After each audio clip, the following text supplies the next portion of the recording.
තෙරුවන් සරණයි දේවපීඨය ඔයාලා සියලු දෙනාටම අදත් මගේ ස්පිරිචුවල් and prosperity vibe මගේ YouTube channel එකට ඔයගොල්ලෝ ආදරයෙන් පිළිගන්නවා. මම අද ආවේ ඉක්මනින්ම වැඩ කොච්චර අධික වුණත් ඕගොල්ලන්ට මේ ජනවාරි 1 වෙනිදා 2026 ලබනවා.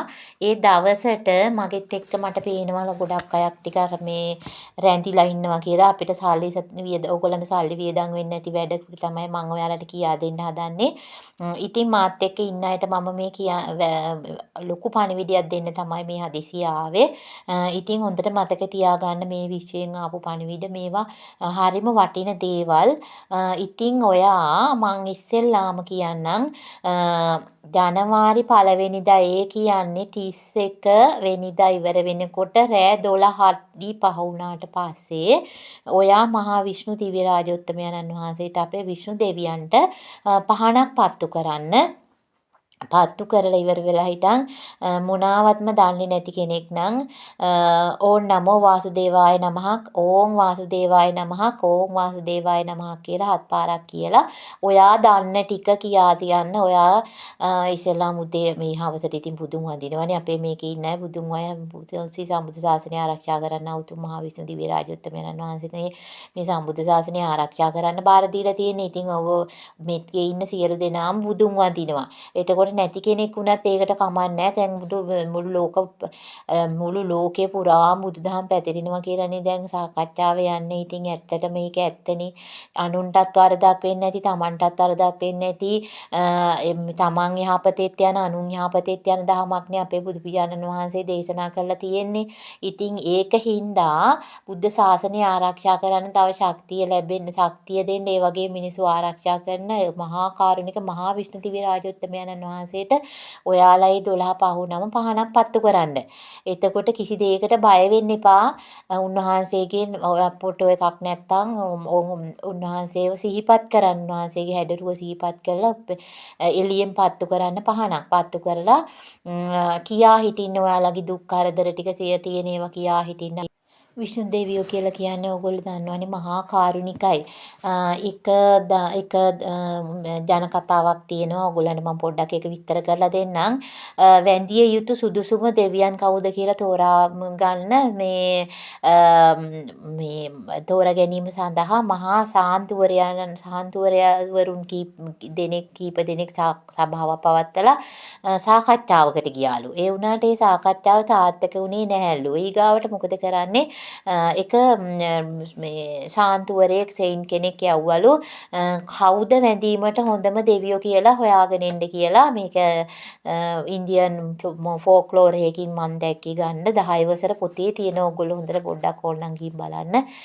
10 වසර ඉංග්‍රීසි පොතේ තියෙන්නේ. ඊට පස්සේ ගිහිල්ලා හොඳම දෙවියන් කවුද කියලා බලන්න ගියාට පස්සේ පළමුව ගියාලු බ්‍රහ්ම දෙවියන් ගාවට. බ්‍රහ්ම දෙවියන් ගාවට ගියාට පස්සේ බ්‍රහ්ම දෙවියන් ගිහිල්ලා ඉවරලා බ්‍රහ්ම දෙවියන්ව ගණන් ගන්න නැතුව මේ ඔහෙ නිකන් මේවා කරලා ඉන්නකොට බ්‍රහ්ම දෙවියෝ මෙයාට දඬුවම් කරන්න පටන් ගත්තලු. ඒ ගමන කොහොම හරි සමා වෙන්න කියලා සමා වෙලා සමාව අරගෙන අනි වරදක් වුණා කියලා ආවලු. ඊගාවට ගියලු ශිවමාලිගාවට. ශිවමාලිගාවට ගිහිල්ලා ශිව දෙවියන්ව ගණන් ගන්න නැතුව එහාට මෙහාට වෙවි හැරි කියන්නේ ඔහේ මේ කියන්නේ ගණන් ගන්න නැති මේ ඔහේ හිටියලු. ඊට පස්සේ තුන්වෙනි ඇහැ දාලා ශිව දෙවියන් මේ පුච්චන්න පටන් ගත්තලු. ඊට පස්සේ සමා වෙන්න කියලා එතනිනුත් දෙවිවරු සමාව දෙනවනේ. සමා වෙන්න කියලා හිටන් අයින් වෙලා ගියාලු. ඒ ගාවට ගියාලු මේ විෂ්ණු දිව්‍ය රාජෝත්තමයන් වහන්සේ ගාවට. උන්වහන්සේලා විෂ්ණු මාලිගාවේ බිම වැතිරෙලා බිම බුදියගෙන ඉන්නවලු. ඒ වෙලාව ගිහින් ගැහුවලු පයින් එකක් මේ ඍෂිවරයා සාන්තුවරයා. ඊට පස්සේ එයා ඒ වෙලාවේ අහලා තිනවා ඔබට කකුල රිදුනද කියලා ඇහුවලු මේ කාගෙද මේ සාන්තුවරයාගෙන්. ඊට පස්සේ ටක් ගාලා ඔන්න වැඳිය යුතුම කාරුණිකම මේ කෙනා තමයි මහා විෂ්ණු දිව්‍ය රාජෝත්තමයන් වහන්සේ කියලා සියලුම දෙනා පිළි අරගෙන මේක ජන කතාව ඒ වගේම තමයි මහා කාරුණිකයි.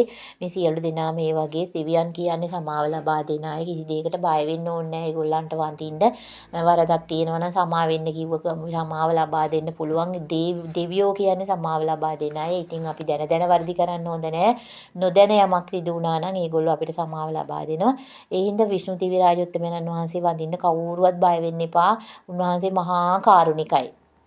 උන්වහන්සේට වඳින්න වැඳලා පහනක් තියන්න. ඊට පස්සේ උදේට ඔන්න මං හොඳ වැඩක් කියලා දෙනවා ඔයගොල්ලන්ට. උදේ ඔයාලා අම්මලා කිරිබත් හදන්න දැන් ලිප ගාවට යනවනේ. ලිප ගාවට යන වෙලාවේ ඔයා මහා ලක්ෂ්මී මෑණියන් මතක් කරන්න. ඔයා ඊට පස්සේ මෙහෙම කියන්න. ඕං ශ්‍රී මහලක්ෂ්මියේ නමః.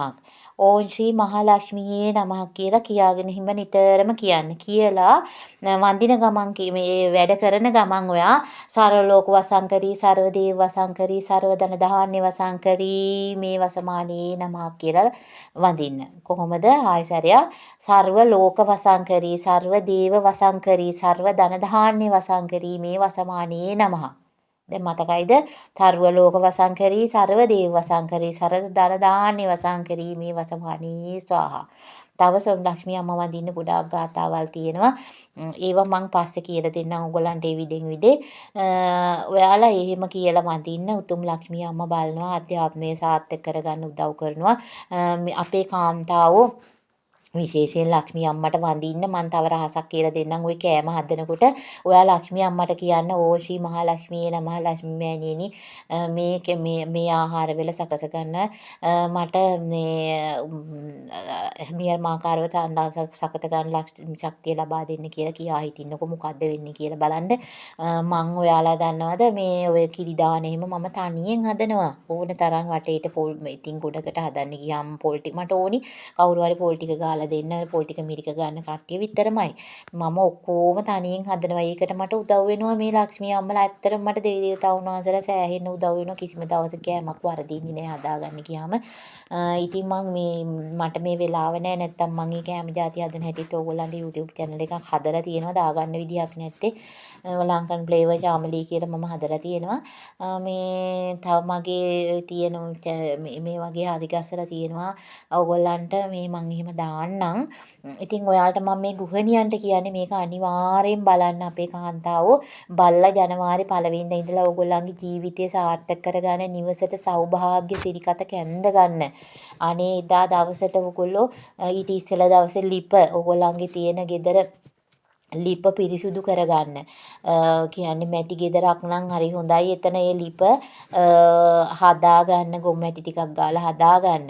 සිමෙන්ති දාපු තැනක් නම් එතන හොඳට කහ වතුර ටිකක් මේ දෙහි ගෙඩියක් කපලා තුනට කපලා ඉවරලා කහ වතුර ටිකක් දාලා ලුණු ටිකකුත් ඒකට දාලා වතුර ඉහන්න ගිය හැම තැනම ඉහන්න ගෙවල් හොදන්න පිරිසිදුව තියන්න.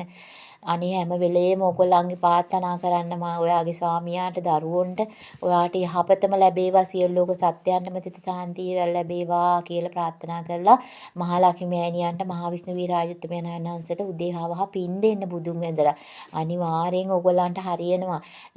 ඒක මට මන් දන්නේ මට මේක එකපාරට ඔයගොල්ලන්ට කියන්න කියලා තමයි මේක හිතුනේ. ඉතින් මේක අහන අය මේක හරි මං හිතනවා හරි පින්වන්තයි කියලා මේ විදිහට කරන්න. ඔයගොල්ලන්ට මොන හරි ප්‍රශ්නයක් තියෙනවා නම් මට මැසේජ් එකක් දාලා අහන්න. ඉතින් මේක කරන්න බය වෙන්න එපා. අනේ එක මිනිස්සු කියන දේවල් වලට බය වෙන්න එපා. දෙවියෝ මහා කාරුණිකයි. උන්වහන්සේ සම්බුද්ධ ශාසනය ආරක්ෂා කරන මතු බුදු වෙන මහා විෂ්ණු විරාජෝත්තමයන් වහන්සේගේ පිහිටක් තියෙනවා නම් කාට හරි එයාට වරදින්නේම නෑ. ඒ නිවසට වරදින්නේ නෑ. නිවස පිරිසිදුව තියාගන්න.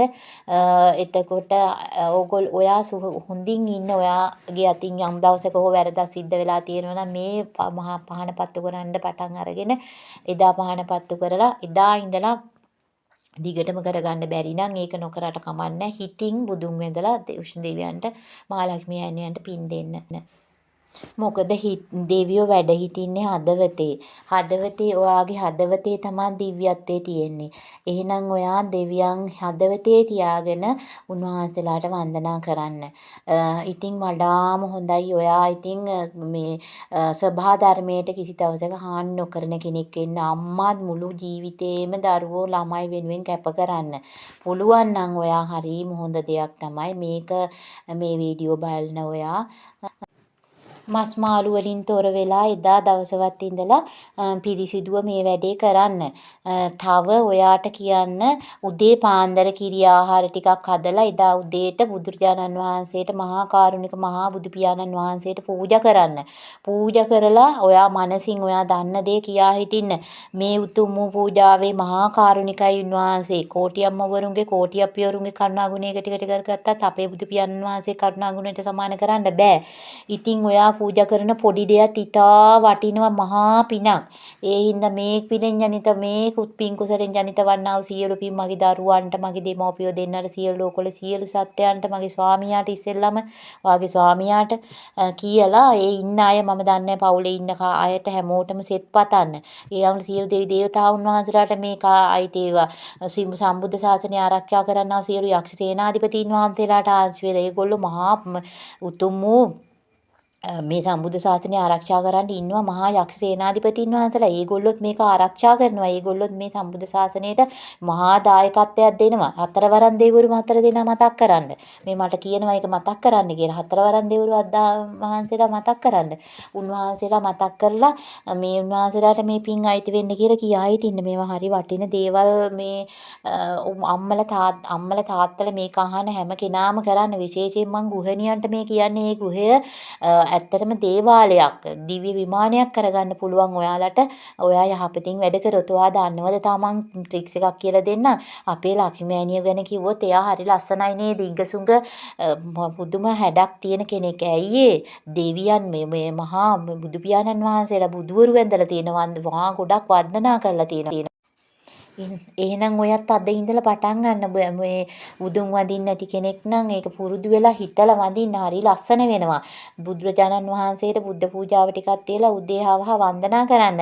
තව එකක් තමයි ඔයාට බැරි වුණා කියන්නකෝ එහෙම තියන්න. එහෙම කිසි ප්‍රශ්නයක් නැහැ. ওই වයසක මිනිස්සු කියනවනේ ඒක කරගන්න බැරි වුණොත් පව් අරවා මේවා එක එක ගම් වල එක එක කතා තියෙනවා. අනේ ඕවට යන්න එපා. ඥානෙ තියෙනවනේ ඔයාට. මහා බුදු පියාණන් වහන්සේ උන්වහන්සේ දැන් උන්වහන්සේගේ ගමන ගිහිල්ලා තියෙන්නේ. අපිට මේවා කර කර ඉන්න කියලා නෑ. අපිටත් උන්වහන්සේ ගමනින්ද කියලා තියෙන්නේ. ඒ වුණාට කරුණාව හිතේ ඇති වෙන්න, ඒ භක්තිය ඇති වෙනවා අපි බුදු පියාණන් වහන්සේ ළඟට ගිහිල්ලා මන්ට ගෙදර තියෙන දේවල් පූජා කරාම. ඉතින් ඒ හින්දා මන්ට පුළුවන් වෙලාවට ඒවා කරන්න.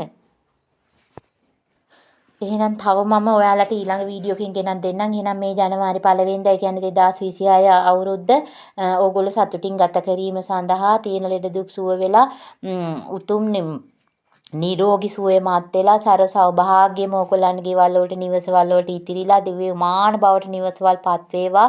උතුම් බුදු ගුණ අනන්තයි. ඒ බුදු ගුණ අනන්ත භාවයෙන් සියලු දෙනාට සිත සාන්තිය යහපතම වේවා.